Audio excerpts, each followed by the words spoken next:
The night I confronted the Penanggalan still sends shivers down my spine. I vividly remember that bone-chilling encounter, an experience that rocked me to my core. Imagine this, it was a dark and stormy evening.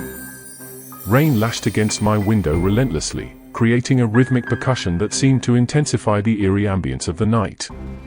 The wind, like a tormented soul, howled with a mournful cry, setting the stage for the sinister events that would soon unfold.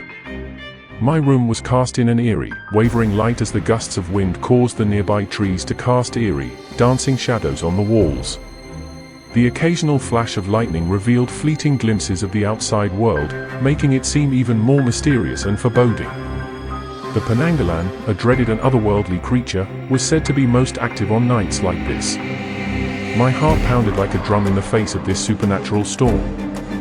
I knew that I was about to encounter something beyond the realm of the ordinary, something that would leave an indelible mark on my psyche. As I stood there, paralyzed by fear, I couldn't help but wish for a sliver of courage to face what awaited me outside that night.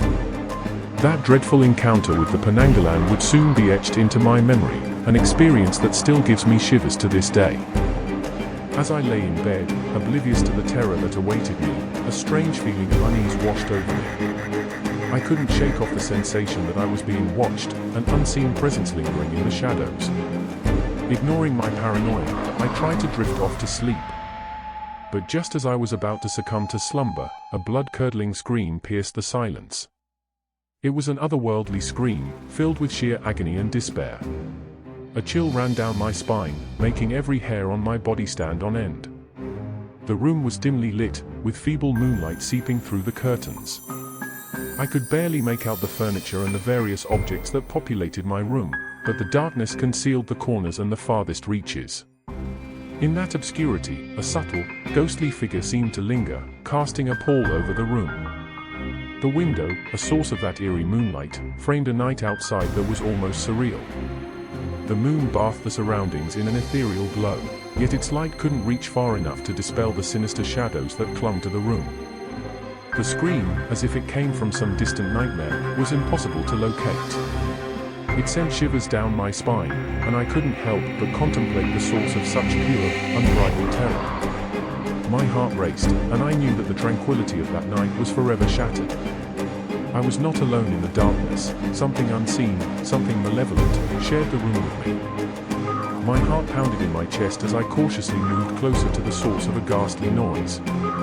The hallway just outside my bedroom was shrouded in a dimly lit ambience, with shadows dancing in the flickering candlelight.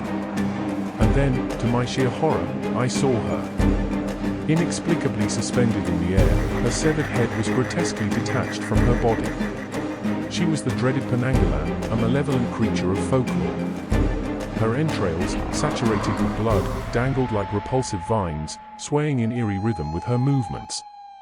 The stench of decay hung heavily in the air, making it a struggle to draw each breath.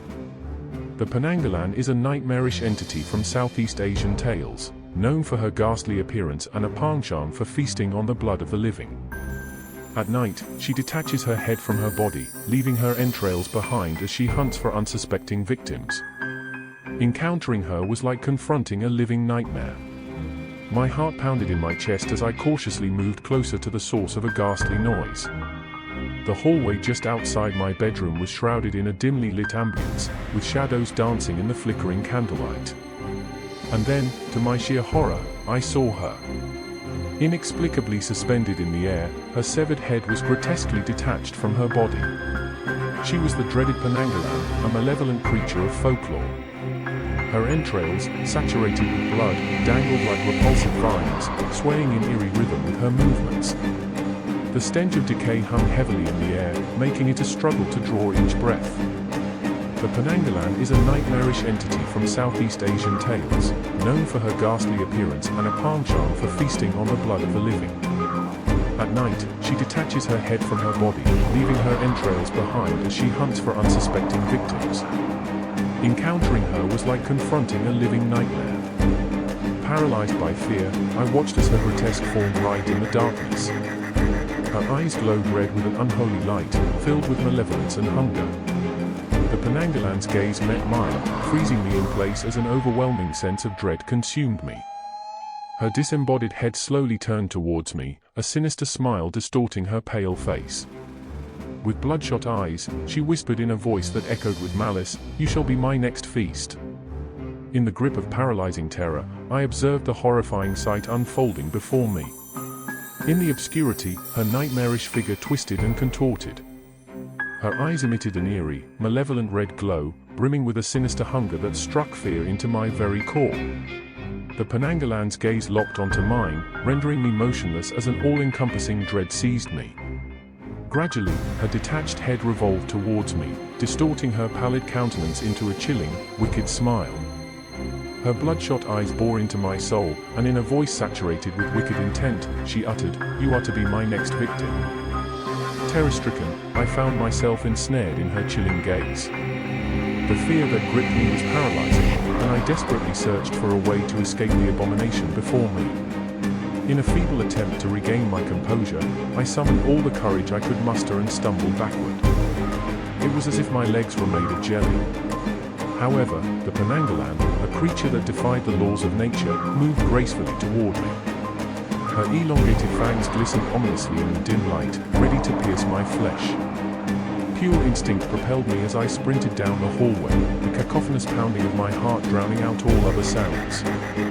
I felt her presence hot on my heels, her breath a fiery reminder of my impending doom. It felt like an eternity as I raced toward the front door, praying for a chance at survival. Finally, with a surge of adrenaline, I flung open the door and, in a desperate move, snatched an umbrella from the stand. I swung it blindly, hitting the Penanggalan hard, sending her tumbling toward the kitchen. With sheer determination, I stumbled out into the pouring rain, gasping for air. As I looked back, half expecting the Penanggalan to be right behind me, I was relieved to find she had vanished into the shadows. That night, I managed to escape the clutches of the Penanggalan's gruesome menace, but the haunting memory of that encounter would stay with me forever.